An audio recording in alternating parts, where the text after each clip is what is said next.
le GHT-GPNE, c'est le regroupement de 3 établissements de soins, donc le CH Robert Ballanger à Aulnay, le CH du Raincy-Montfermeil et le CHI Montreuil. À l'intérieur de ce GHT, il y a bien évidemment une DSI unique, structurée de manière transversale, avec un responsable de la convergence du domaine administratif, un responsable de la convergence du domaine médical et médico-technique, et un responsable de la convergence infrastructure. C'est moi. Suite au regroupement des établissements depuis quelques années, on a eu la nécessité à un moment donné de mettre en place un hébergement de type HDS. Nos problématiques avant la migration sur le cloud, c'est surtout l'interconnectivité entre les 3 sites, et c'est surtout d'offrir une infra qui pouvait être réactive et supporter voilà, les demandes de mise à disposition de nouveaux projets pour les 3 établissements. L'intermédiaire entre d'autres solutions et celle d'Azure était qu'on avait sur l'ensemble de nos infra de l'Hyper-V.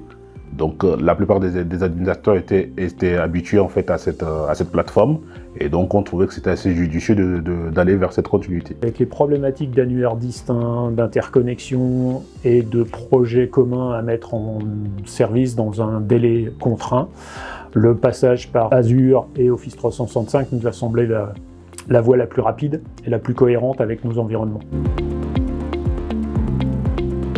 Les applications que nous avons migrées sont plus généralement des applications utilisables pour les 3 sites.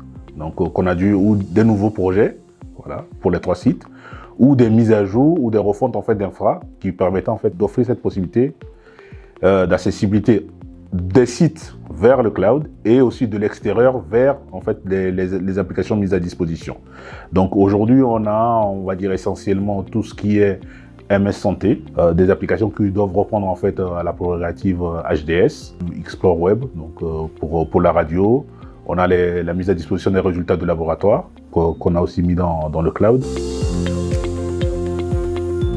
Bien que voilà, connaissant très bien le fonctionnement d'Azure et des clouds privés, on se rend compte qu'aujourd'hui quand même la plateforme, quand on prend les spécifications techniques des machines, on trouve que c'est assez performant. Voilà. Aujourd'hui au niveau d'Azure, c'est cette facilité de pouvoir en fait augmenter les ressources quand on les dispose, ce que des fois on est un peu contraint en interne de ne pas pouvoir le faire parce que le matériel devenant vieillissant ou des prérequis techniques initialement prévus ne sont pas suffisants, alors qu'aujourd'hui voilà, on a cette possibilité à la demande d'aller augmenter les ressources et de répondre très facilement en fait à la demande de nos utilisateurs. Aujourd'hui on a une solution complètement opérationnelle qui héberge déjà un certain nombre de machines avec des données de santé, donc respectant toutes les normes de sécurité et les certifications HDS qui vont bien, et aujourd'hui maintenant la solution continue à vivre au fil de l'eau.